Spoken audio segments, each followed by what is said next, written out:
দোকান বন্ধ সব কি করতে আর সে পুজো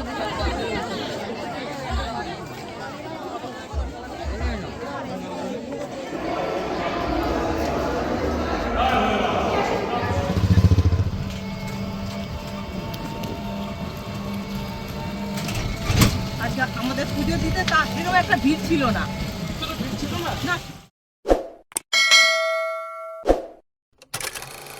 নমস্কার সবাইকে, আমি পিঙ্কি আর ভ্লগস উইথ পিঙ্কির একটা নতুন ভিডিওতে তোমাদের সবাইকে আরও একবার স্বাগত। এই দিনটা হলো শিবনিবাসের দ্বিতীয় দিন, মানে সোমবার। আর তোমাদের সাথে অলরেডি শেয়ার করে দিয়েছি ওই দিন আমরা গেছিলাম শিবনিবাস যাত্রায়, আর তার একটা লং ভিডিও নিয়ে আজ চলে আসলাম তোমাদের সাথে শেয়ার করব বলে। প্রথমে তো বাড়ির পুজো কমপ্লিট করে বাড়ির শিব ঠাকুরের মাথায় জল ঢেলে তারপর আমি আর মা বেরিয়েছিলাম আর যাচ্ছিলাম টোটো করে। আমাদের বাড়ি থেকে শিবনিবাসটা বেশ খানিকটা দূরে, তাই বাবা একটা টোটো রিজার্ভ করে দিয়েছিল, সেটাতেই আমি আর মা চলে গেছিলাম সেদিন শিবনিবাসে। আর টোটোতে যেতেই আমাদের সময় লেগেছিল প্রায় 1 ঘন্টা। আর মুখে এইভাবে মাস্ক দিয়ে বেরোচ্ছি, বা পুরো ভিডিওটাতেই আমার মুখ তোমরা সেভাবে দেখতে পারবে না, তার কারণ আমার মুখের অবস্থা খুব বাজে, যেই কারণে তোমাদের সাথে এখন সেরকম কোনো ভিডিওসও শেয়ার করতে পারছি না, আর উইদাউট মাস্ক বাইরেও বেরোতে পারছি না। তো এই হলো শিবনিবাসের সেই ব্রিজ যার নিচ দিয়ে চূর্ণী নদী বয়ে যাচ্ছে।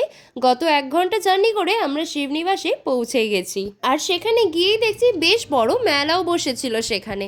তবে সকাল সকাল গেছিলাম যেহেতু, তাই জন্য বেশিরভাগ দোকানই বন্ধই পেয়েছিলাম আমরা।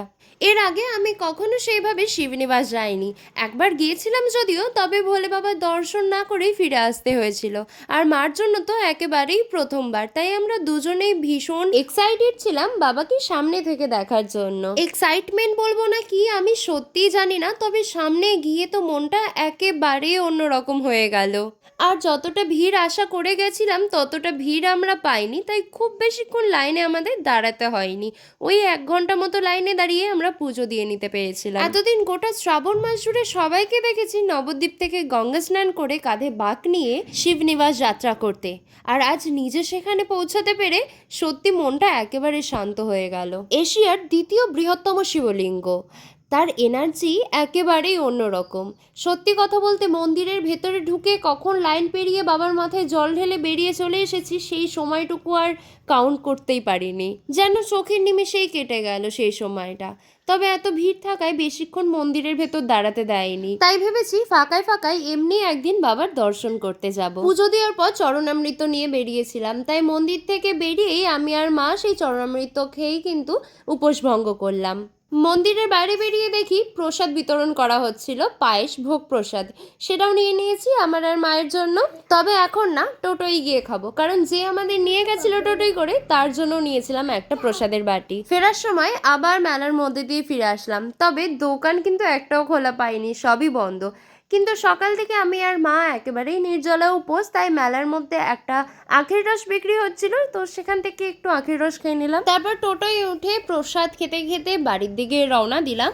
আর শরীরে একদম এনার্জি নেই, সকাল থেকে নির্জলা উপোস, সকাল থেকে না কালকে রাত থেকেই নির্জলা উপোস বলতে পারো। আর যেহেতু লং ভিডিও শ্যুট করা তো তেমন কোনো অভ্যাসও নেই, তাই বাড়ি আসার পর ম্যাক্সিমাম টাইমে ভুলেই গেছিলাম ব্লগ শ্যুট করতে।